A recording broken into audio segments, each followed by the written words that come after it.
दोस्तों, मैं हूं आसिम जिलानी। लाहौर के बाद इस्लामाबाद में गधों के गोश्त की फरोख्त एक बड़ा संगीन मसला बना हुआ है और सोशल मीडिया समेत हर एक की जुबान पर इस्लामाबाद में गधों का गोश्त फरोख्त होने की बात हो रही है। गो के जिली इंतजामिया ने ये कहा है कि इस्लामाबाद में कहीं भी गधों का गोश्त फरोख्त नहीं हो रहा और ये जो स्लाटर हाउस, निजी स्लाटर हाउस पकड़ा गया है, वहां से जो गधों का गोश्त था वो बैरून मुल्क भिजवाया जाता था या जो चीनी लोग यहाँ पर काम करते थे उनको दिया जाता था।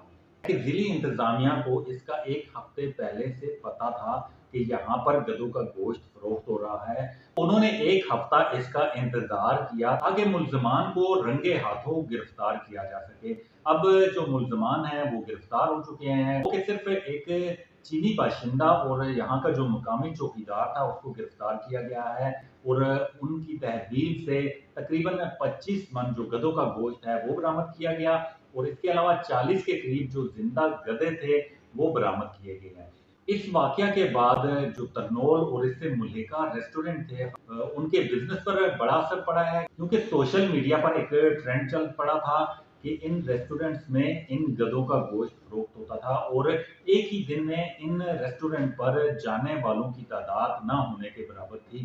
थाना संजानी में गधों के गोश्त फरोख्त करने का मुकदमा दर्ज किया गया और जो चीनी बाशिंदा था, जो कसाब था, जो चीन से यहाँ पर आया था, 2 हफ्ते पहले ही वो यहाँ पर आया था और वो गधों को ज़बह करता था और यहाँ के जो मुकामी लोग थे, तकरीबन 50 लोग बताए जाते थे कि वो गधों के गोश्त की पैकिंग करते थे और अब तफ्तीश का जो दायरा कार है वो वसी कर दिया गया है। इसी तरह त्रावणी चौक में भी बकरे का गोश्त और गाय का गोश्त फरोख्त किया जाता था। अब उस पर भी आवाजें उठ रही है कि हो सकता है कि वो गोश्त भी गधों का गोश्त हो जो अवाम को खिलाया जा रहा था। इसी वाक़े से मुतल्लिक एक अहम चीज़ ये भी है कि जब इस्लामाबाद फूड अथॉरिटी ने यहाँ पर छापा मारा और गधे के गोश्त को अपनी तहवील में लिया और ये बताया गया कि गधे के गोश्त को तलब कर दिया गया है। हकीकत इसके बरक्स है। गधों की जो बाक़ियात थी, खासकर उनके सर, उनके पाँव और इसी तरह बाकी जो गोश्त थे उनको तलब करने के बजाय थाना संजानी की ही हुदूद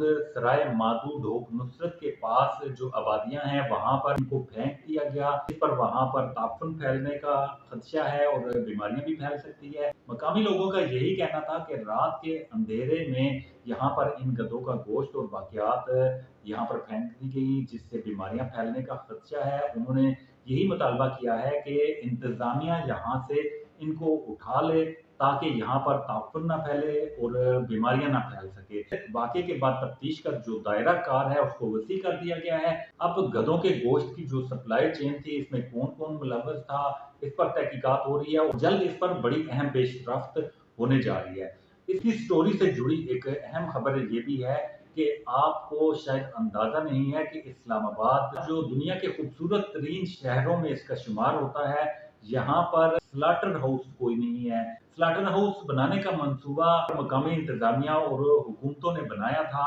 सेक्टर I-11 फोर्थ में स्लाटर हाउस बनना था, लेकिन सालों साल से ये मामला ज़ेरे इल्तवा है और इसकी फाइल सुर्ख फीतों की नजर है और यहाँ इस्लामाबाद में कोई सरकारी ज़बह खाना यानी स्लाटर हाउस नहीं है जहाँ पर हलाल जानवरों को ज़बह किया जा सके। यही वजह है कि इस तरह के वाकयात सामने आते हैं।